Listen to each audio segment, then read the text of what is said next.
അബുദാബിയിൽ മുഴങ്ങിക്കേൾക്കുന്ന ബാങ്ക് ധ്വനികൾക്ക് പിന്നിൽ ഒരു മലയാളി സാന്നിധ്യമുണ്ട്. ഷെയ്ഖ് സയദ് ഗ്രാൻഡ് മോസ്ക് വഴി അബുദാബിയിൽ മുഴങ്ങുന്ന ബാങ്ക് ധ്വനി ഒരു തൃശൂർ സ്വദേശിയുടേതാണ്. ഇത് ആദ്യമായാണ് ഇദ്ദേഹം ഒരു ടെലിവിഷൻ ചാനലിന് മുന്നിൽ എത്തുന്നത്.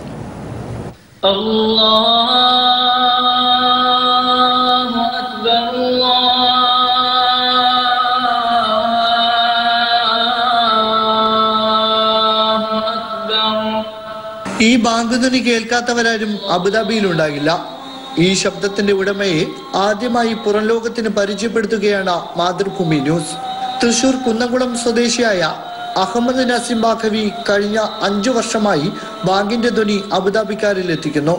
അബുദാബി ഷെയ്ഖ് സയദ് ഗ്രാൻഡ് മോസ്കിലെ പ്രാർത്ഥനാ കർമ്മങ്ങളിലെ ഏക ഇന്ത്യക്കാരനാണ് ഇദ്ദേഹം. സാറ്റലൈറ്റ് സാങ്കേതികവിദ്യ ഉപയോഗിച്ച് ഷെയ്ഖ് സയദ് മോസ്കിൽ വിളിക്കുന്ന ബാങ്കാണ് അബുദാബിയിലുള്ള ആയിരക്കണക്കിന് മസ്ജിദുകളിലും മുഴങ്ങുന്നത്. അപ്പോൾ ആ സാറ്റലൈറ്റ് ബാങ്കിൽ നമ്മളുടെ ഇന്ത്യക്കാരൻ്റെ ഒരു സാന്നിധ്യം എന്നത് അൽഹംദുലില്ലാഹ് എന്നെപ്പോലെ നമ്മുടെ നാട്ടുകാർക്ക് വേണ്ടിയിട്ട് കൂടിയ ഒരു വിഷയത്തിൽ ഞാൻ അഭിമാനിക്കാം. ഒരു ജോലി എന്നതിലുപരി ലക്ഷക്കണക്കിന് ആളുകളിലേക്ക് ബാങ്ക് എത്തിക്കുക എന്നത് മഹാഭാഗ്യമായിട്ടാണ് ഇദ്ദേഹം കാണുന്നത്. UAE സ്വദേശികൾ ഒരു ഇന്ത്യക്കാരന് നൽകുന്ന അംഗീകാരമാണിതെന്ന് അദ്ദേഹം ഉറച്ചു വിശ്വസിക്കുന്നു. സാധാരണ ഒരു പള്ളിയിലുള്ള ഒരു ജോലി എന്നതിന് പുറമെ ഇത്രയും ലക്ഷക്കണക്കായ ആളുകൾക്ക് ബാങ്ക് എത്തിച്ചു കൊടുക്കുക എന്നൊരു വലിയൊരു ഉത്തരവാദിത്തൊരു ദൗത്യമാണല്ലോ. അപ്പോൾ അള്ളാഹു അതിനെ നമ്മൾ തിരഞ്ഞെടുത്തു എന്നത് തന്നെ നമ്മൾ വലിയൊരു അനുഗ്രഹമായിട്ടാണ് കാണുന്നത്.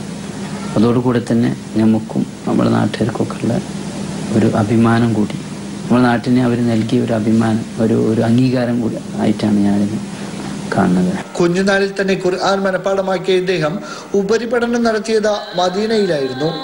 വിശുദ്ധ ഖുർആൻ മനഃപ്പാടമാക്കുക എന്ന ഉമ്മയുടെ ആഗ്രഹം സഫലമാക്കുക എന്ന ലക്ഷ്യമാണ് തന്നെ ഈ നിലയിലെത്തിച്ചതെന്ന് അദ്ദേഹം പറയുന്നു.